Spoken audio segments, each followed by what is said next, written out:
بسم الله الرحمن الرحيم الحمد لله رب العالمين والصلاة والسلام على سيد الأنبياء والمرسلين محمد وآله وصحبه أجمعين أما بعد فأعوذ بالله من الشيطان الرجيم بسم الله الرحمن الرحيم إن الصلاة تنهى عن الفحشاء والمنكر صدق اللہ العظیم. عزیز بزرگوں، نماز کے مسائل چل رہے ہیں. اس میں سے نماز کے جو فرائض ہیں، یعنی وہ چیزیں جو نماز میں فرض کا، شرط کا، رکن کا درجہ رکھتی ہے کہ جس کے بغیر نماز ہوگی ہی نہیں، اگر اس میں کمی رہ گئی اس کو کہتے ہیں فرض. ان فرائض میں سے وہ فرض جو نماز کے باہر کے ہیں وہ آپ کے سامنے میں نے گزشتہ مجلس میں ذکر کر دیے. یاد دہانی کے لیے پھر آپ کے سامنے ایک مرتبہ ذکر کر دوں کہ نماز میں کل 13 چیزیں فرض ہے. 7 چیزیں جو نماز میں فرض ہے جو نماز کے باہر، یعنی نماز کے 7 فرائض وہ ہے جو نماز سے پہلے ان کا مکمل ہونا ضروری ہے. کون کون سے ہیں؟ نمبر 1 بدن کا پاک ہونا، نمبر 2 جگہ کا پاک ہونا، نمبر 3 کپڑوں کا پاک ہونا، نمبر 4 سطر کا چھپانا، نمبر 5 وقت کا ہونا، نمبر 6 رخ قبلے کی طرف کرنا، اور نمبر 7 نیت کرنا. یہ نماز سے پہلے کے فرائض جو آپ کے سامنے ذکر کر دیے. 6 فرض ایسے ہیں جس کا نماز کے اندر مکمل کرنا ضروری ہے، یعنی اگر ان میں سے ایک بھی کمی رہ گئی تو ہماری نماز نہیں ہوگی. وہ کون کون سے ہیں؟ نمبر 1 تکبیر تحریمہ کہنا.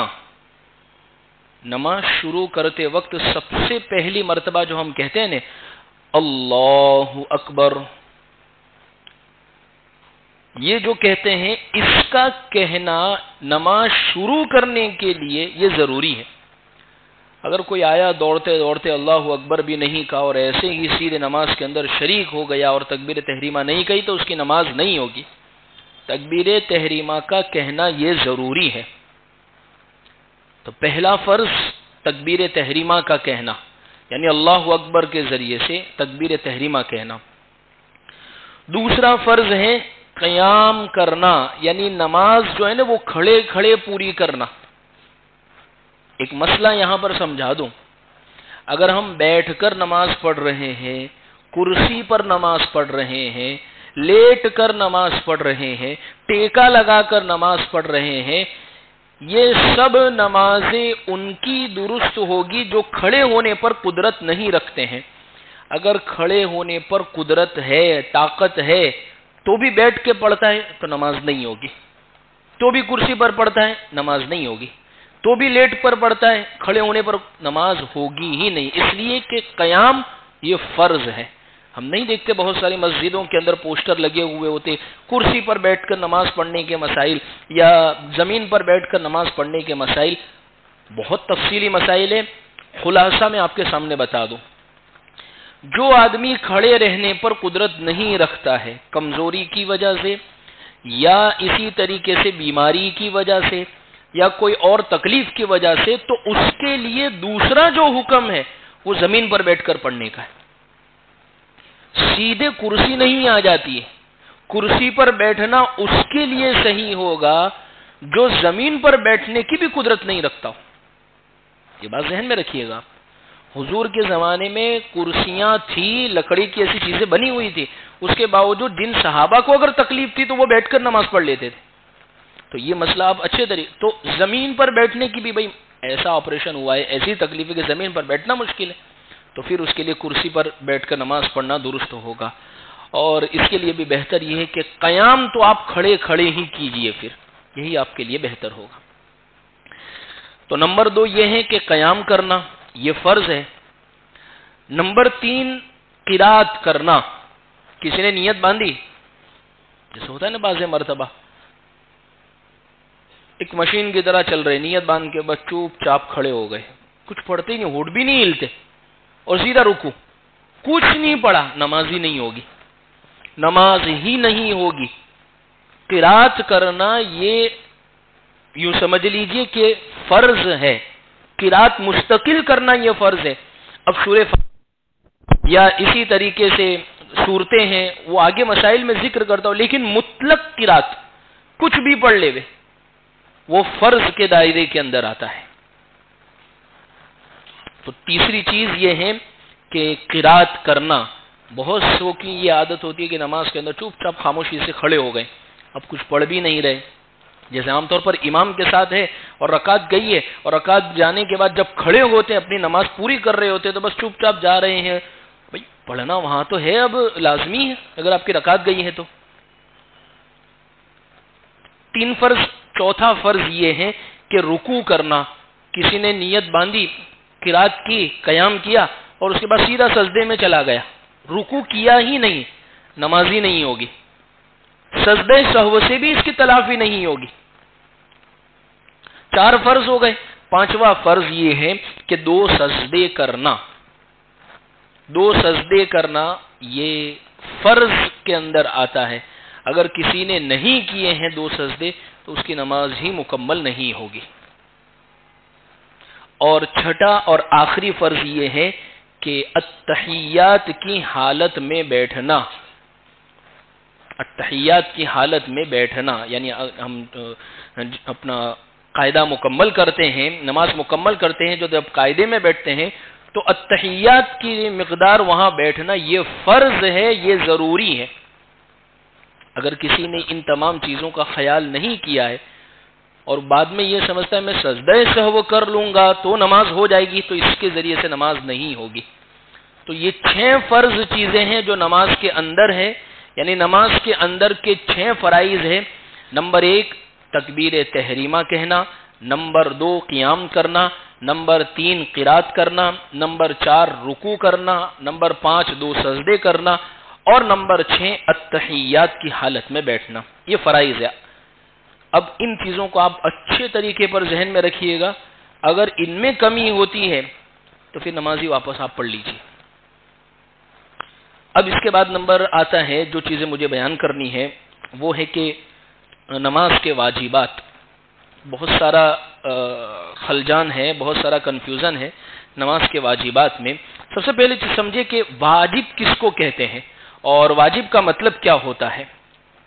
واجب کہتے ہیں فرض سے جس کا نیچے تھوڑا درجہ ہوتا ہے، دونوں قریب قریب ہی ہوتے ہیں لیکن اس کا درجہ تھوڑا سا فرض کے نیچے ہوتا ہے۔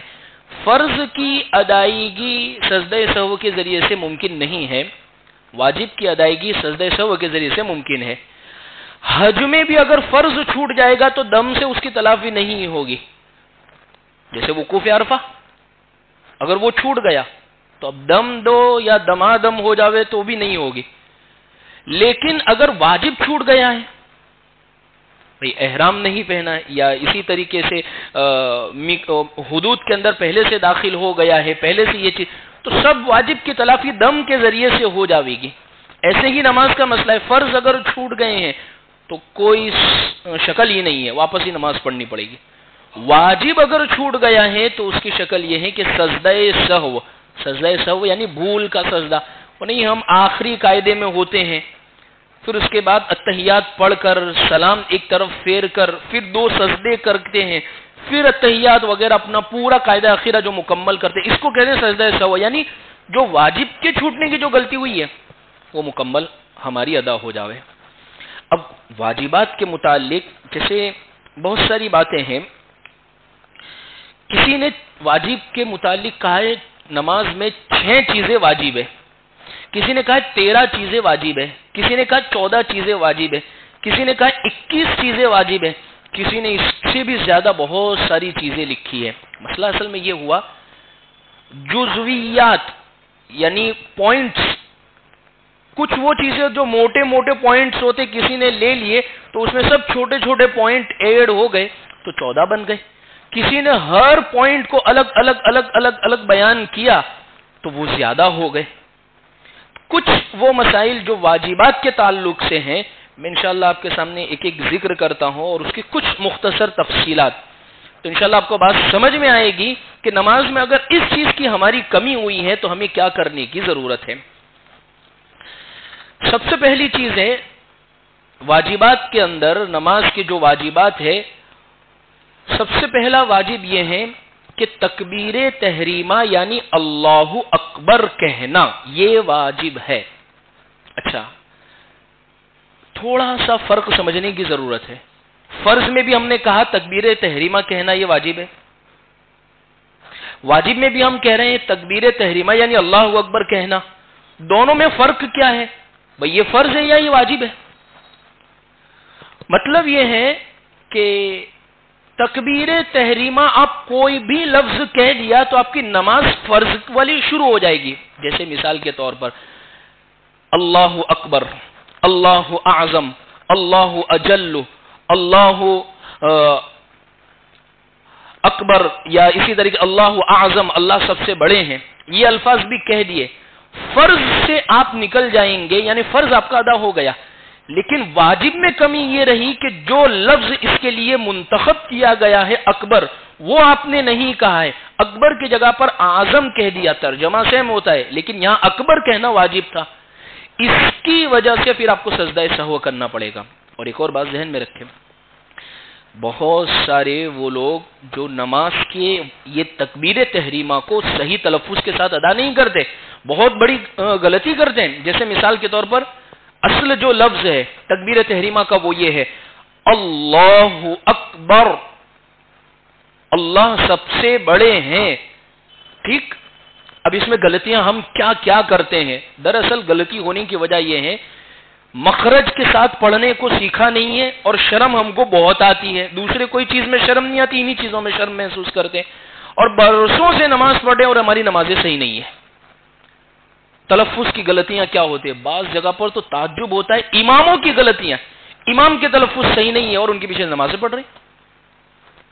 تو میں نے بتایا کہنا ہے اللہ اکبر، اب کہتے کیا ہے؟ کوئی کہتا ہے اللہ اکبر، اب یہ پورا معنی ہی بدل گیا۔ کوئی پڑھتا ہے اللہ اکبر، تو اس کا مطلب یہ ہو گیا کیا اللہ سب سے بڑا ہے؟ اکبر اگر آپ نے پڑھ لیا ہے تو یہ سوال ہو جائے گا کیا اللہ سب سے بڑا ہے؟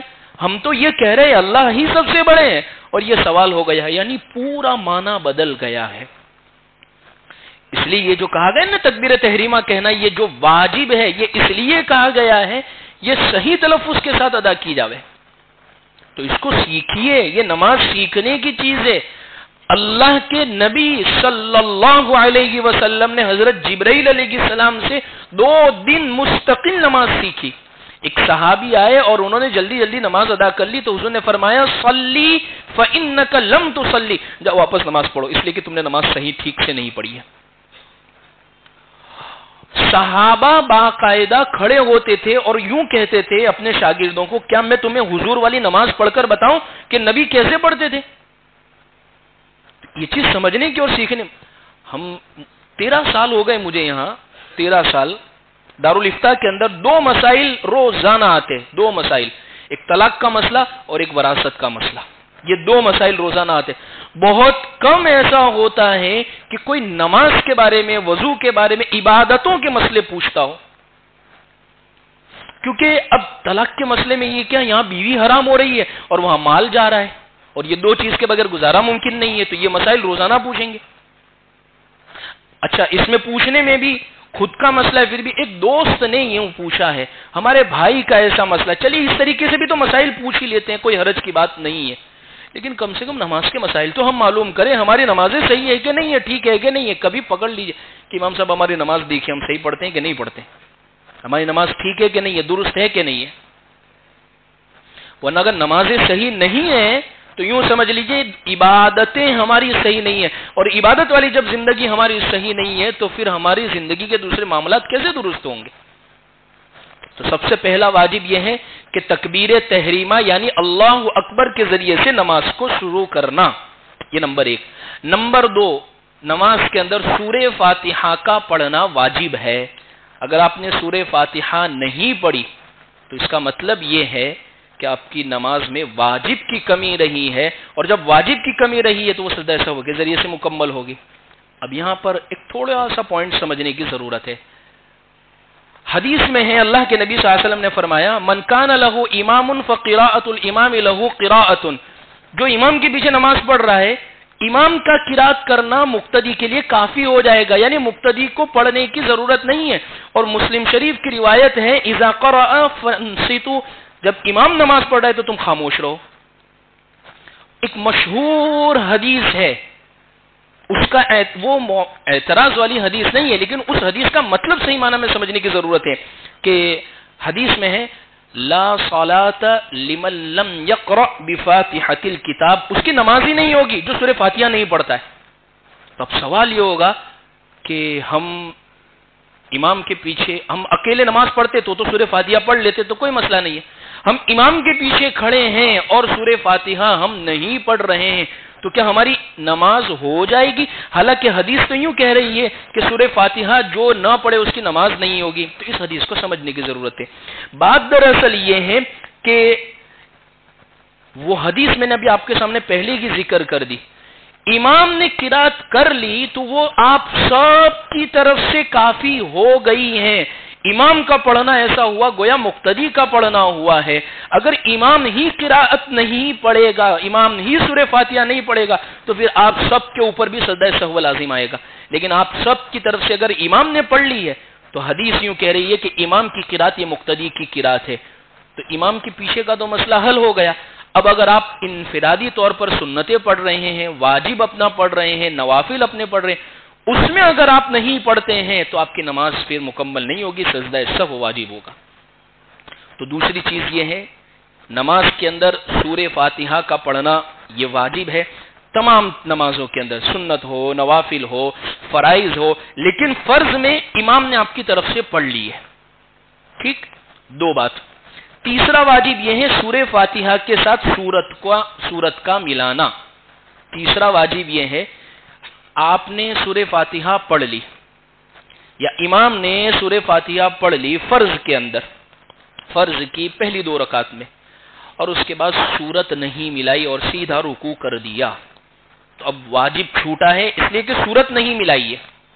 یا آپ سنتیں پڑھ رہے تھے، نفلیں پڑھ رہے تھے اور آپ نے سورت نہیں ملائی ہے، اور ایک بات ذہن میں رکھیں آگے وہ واجب الگ سے آ رہا ہے، سورہ فاتحہ کے ساتھ سورت کا ملانا، ایک تو یہ واجب ہے، اور ایک واجب یہ ہے کہ فرض کی ابتدائی 2 رکعتوں میں، یعنی فرض کے اندر صرف شروع کی جو 2 رکعت میں اس میں سورت کا ملانا واجب ہے۔ فرض کی اگر 4 رکعت والی ہے تو آخری 2 رکعت کے اندر سورت ملانا واجب نہیں ہے، 3 رکعت ہے تو مغرب کی تیسری رکعت کے اندر سورت کا ملانا واجب نہیں ہے۔ فرض کی صرف 2 رکعتوں میں سورت ملانا واجب ہے۔ نفل، سنتیں، واجبات جتنی بھی نمازیں ہیں ان تمام نمازوں کی ہر رکعت میں سورت کے ساتھ، سورہ فاتحہ کے ساتھ سورت کا ملانا واجب ہے۔ اگر آپ نے سورت نہیں ملائی، اللہ اکبر الحمدللہ رب العالمین الرحمن الرحیم والضالین آمین، اللہ اکبر، سیدھے رکوع میں چلے گئے۔ سنت پڑھ رہے تھے، جمعہ کے بعد سنت پڑھ رہے تھے اور والضالین آمین کا، اور سیدھے رکوع میں چلے گئے۔ اب کیا کریں؟ تو اب یہ کرے کہ آپ سجدہ سہو کریں، اس لیے کہ واجب چھوٹا ہے آپ کا۔ تیسرا واجب ہو گیا سورت کے ساتھ سورہ فاتحہ کا ملانا۔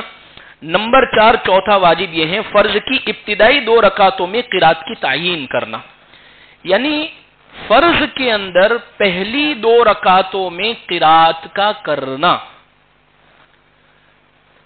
ظہر کی 4 رکعت چل رہی تھی، فرض نماز، امام صاحب پڑھا رہے تھے یا ہماری چھوٹ گئی تھی اور ہم پڑھ رہے تھے اور کسی خیال میں تھے، اللہ اکبر الحمدللہ رب العالمین الرحمن الرحیم، سورہ فاتحہ مکمل کری پہلی رکعت میں اور پھر فوراً رکوع کر لیا۔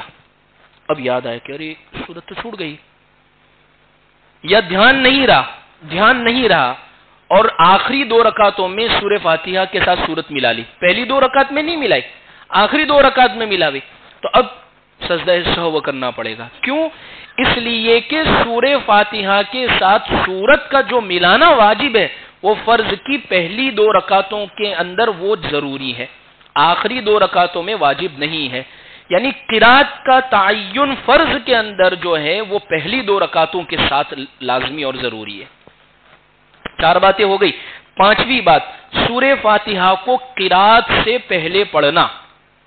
سورہ فاتحہ کو قرات سے پہلے پڑھنا، یعنی پہلے سورہ فاتحہ ہوگی، اس کے بعد قرات، یعنی 3 چھوٹی آیتیں یا 1 بڑی آیتیں یا قرات آپ جو بھی کریں، لیکن پہلے سورہ فاتحہ ہوگی. اس کے بعد جیسے عام طور پر یہ جو مسائل ہوتے ہیں تراویح میں ہوتے ہیں، جیسے تراویح کے اندر پہلی رکعت مکمل کی اور اس کے بعد حافظ صاحب کو بہت یاد ہے اور اس کو جلدی سے اب مکمل کرنا ہے، تو سیدھے دوسری رکعت میں کھڑے ہوئے اور فوراً شروع کر دیا قرات. سورہ فاتحہ نہیں پڑھی اور لن تنالوا البر حتى تنفقوا مما تحبون، سورہ فاتحہ ہی بھول گئے. اور پیچھے مقتدی کو بھی کسی کو بھی یاد نہیں رہا.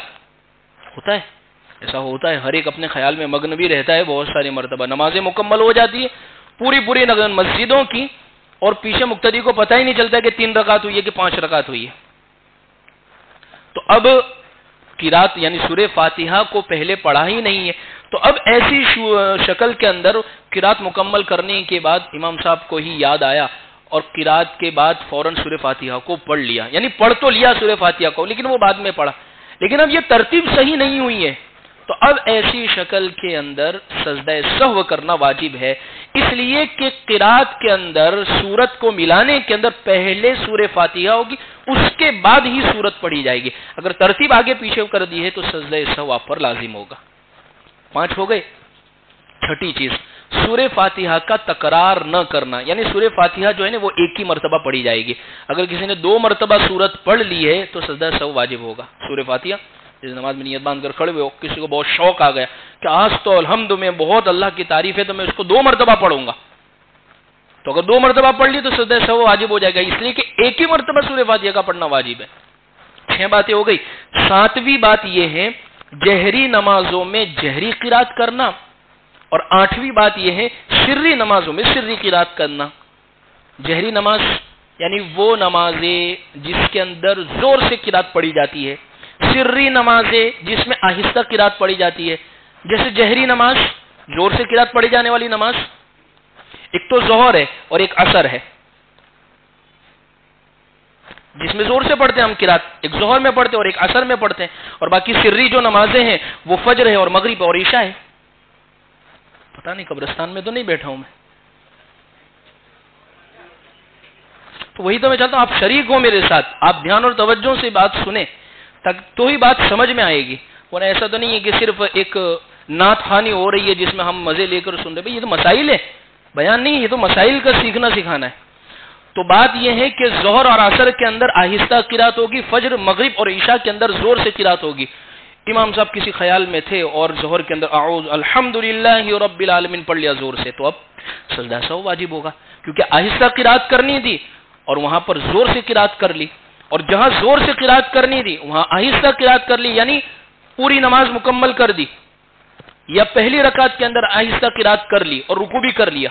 تو ایسی شکل کے اندر اب مسئلہ یہ ہوگا کہ اس کے اوپر زور سے قرات نہ پڑھنے کی وجہ سے سجدہ سہو کرنا واجب ہوگا. یہ 8 فرائض آپ کے سامنے میں نے ذکر کیے ہیں، انشاءاللہ باقی ہم آئندہ ذکر کریں گے. لیکن اس کو ذہن میں رکھنا، ہم روز ہر مرتبہ یوٹیوب کے اوپر بھی ہم اپلوڈ کر لیتے، تو اس کو سن کر یا کہیں سے کوئی کتاب خرید کر اس کو اپنے ذہن میں بٹھانا. کوئی سوال ہو تو اس کو پوچھیے، معلوم کیجئے کہ نماز میں اگر یہ کمی ہو گئی تو کیا مسائل ہوں گے. انشاءاللہ بہت فائدہ ہوگا، اور آپ کی سب سے بڑی بات اہم العبادات جس کو کہا ہے وہ آپ کی نمازیں درست ہو جائے گی. اللہ ہم سب کو عمل کی توفیق عطا فرمائے. وآخر دعوانا الحمدللہ رب العالمین. اصل ایک اعلان کرنا ہے مجھے. دیکھیے ہمارے یہاں پر جو انتقال وغیرہ ہو جاتے ہیں، میں 1-2 بات آپ کے سامنے ذکر کروں اور اس کا چرچا کرنا ہے اور اس کو لانا ہے، اس لیے کہ میں اپنے ساتھیوں کو کسی کو اس پر اب آئندہ نہیں بھیجوں گا. کیا کرنا ہے؟ بات یہ ہے انتقال جب ہو جاتا ہے تو انتقال کے بعد ہم 2 کام کرتے ہیں. ایک مسجد میں قرآن خوانی رکھتے ہیں اور ایک گھر کے اوپر عورتوں کا اجتماع رکھتے ہیں، یعنی مسورات کا بیان رکھتے ہیں مولانا کا. یہ بیان رکھنا واجب اور فرض نہیں ہے عورتوں میں، ایک بات ذہن میں رکھنا. نہیں رکھیں گے تو میت کے احکام میں کوئی کمی نہیں ہوگی، ضروری نہیں ہے، لیکن کیوں رکھ لیتے ہیں؟ اس وجہ سے رکھ لیتے ہیں کہ پہلے سے رکھتے آئے ہیں تو رکھ لیتے، یا اس وجہ سے کہ عورتیں اتنی ساری بھیگی ہوئی ہے تو کچھ فائدہ ہو جاوے، دین کی بات ان کے کان میں پہنچ جاوے، ورنہ اگر کوئی بولنے والا، کوئی بات سنانے والا نہیں ہوگا تو یہاں بیٹھ کر یہ غیبتیں ہی کرتی رہے گی، یعنی ان کی آپس میں باتیں چالو رہے گی، تو اس لیے بیان رکھ دیا جاتا ہے۔ اچھی بات ہے، رکھنا چاہیے، لیکن اس میں اب خاص طور پر خیال اس چیز کا کرنا ہے، عشاء کے بعد کوئی بھی بیان نہیں رکھے گا۔ اگر آپ کو رکھنا ہے فجر میں رکھیے یا دوپہر میں رکھیے۔ مسئلہ کیا ہوتا ہے، ایک آدمی کو پورے ایک ہی دن میں سب لپیٹ کے رکھ دینا ہے تو پھر رکھو ہی مت، رکھنا ضروری نہیں ہے، اس لیے میں نے پہلے ہی کہا مرکز سے صاف منع کرتے ہیں عشاء کے بعد کے پروگرام۔ کافی ہمارے ساتھی اس وجہ سے پریشان بھی ہوتے ہیں کہ عشاء کے بعد یہ بیان وغیرہ رکھنے کی وجہ سے منع بھی کرتے ہیں، تو اس لیے عشاء کی نماز کے بعد عورتوں کا پروگرام نہیں رکھیں گے، عورتوں کی زیارت نہیں رکھیں گے، عورتوں کا بیان نہیں رکھیں گے۔ اگر آپ کو رکھنا ہے فجر میں رکھ لیجئے، فجر سے لے کر عصر تک ان درمیان میں، دوپہر میں 3 بجے رکھ لیجئے، 4 بجے رکھ لیجئے، صبح 11 بجے رکھ لیجئے، 10 بجے رکھ لیجئے، ایک آدھ گھنٹے کے لیے، تو انشاءاللہ کسی بھی ساتھی کو ہم متعین کر کے میں یہاں پہنچ جائیں گے۔ لیکن عشاء کے بعد اب کوئی بھی ساتھی ہمارے یہ عذر ہے یا یہ تکلیف ہے، اصل میں بہت ساری مرتبہ پتہ نہیں یہ مسائل گھر بیٹھ کر بناتے ہیں، کیونکہ ہم نے تو آج تک کتابوں میں یہ سب پڑھا نہیں ہے، تو ایسا لگتا ہے کہ گھر بیٹھ کر بناتے ہیں مسائل، کہ دراصل انتقال کرنے والی جو عورت ہے وہ شادی شدہ نہیں تھی، اس لیے اس کا سب کام ایک ہی دن میں مکمل کر دینا، رہے یہ کہاں سے لے کر آ گئے؟ اس کی زیارت بھی ایک دن میں کر دینی ہے، اس کا بیان بھی ایک ہی دن میں مکمل رکھ لینا، یہ کہاں؟ تو ایسا چلتا ہے لوگوں کے درمیان میں۔ اچھا، اس کے بارے میں کوئی تحقیق بھی نہیں، کوئی پوچھتے بھی نہیں کہ بھئی یہ صحیح ہے، غلط ہے، کیا نہیں۔ جیسے عدت کے مسائل، ایسا لگتا ہے کہ وہ عورت پریشان ہو جاتی ہے بیٹھنے والی، کیونکہ ہر وہ جو نیا آنے والی ہوتی ہے وہ کچھ نواج مسئلہ بیان کر کے جاتی ہے، دیکھو یہ بھی نہیں کر سکتی، کانچ میں بھی نہیں دیکھنا، آسمان بھی نہیں دیکھنے کا، یہ بھی نہیں کرنے کا، وہ بھی نہیں کرنے کا، کچھ نہیں کرنے کا، تو پھر کیا کرنے کا عدت کے اندر؟ وہ پریشان ہو جاتی ہے۔ بہت آسان مسائل ہے، کوئی مشکل بات نہیں ہے اس کے اندر، لیکن پوچھیں علماء سے تبھی مسائل حل ہوں گے۔ تو میں نے یہ خاص آپ کے سامنے یہ بات ذکر کر دی، آئندہ سے کوئی بھی میرے پاس یا ہمارے کسی ساتھی عشاء کے بعد کے بیان کے لیے تشریف نہ لاوے، فجر اور دوپہر کا جو بیان ہوگا انشاءاللہ اس میں پہنچ جائیں گے۔ اللہ عمل کی توفیق عطا فرمائے۔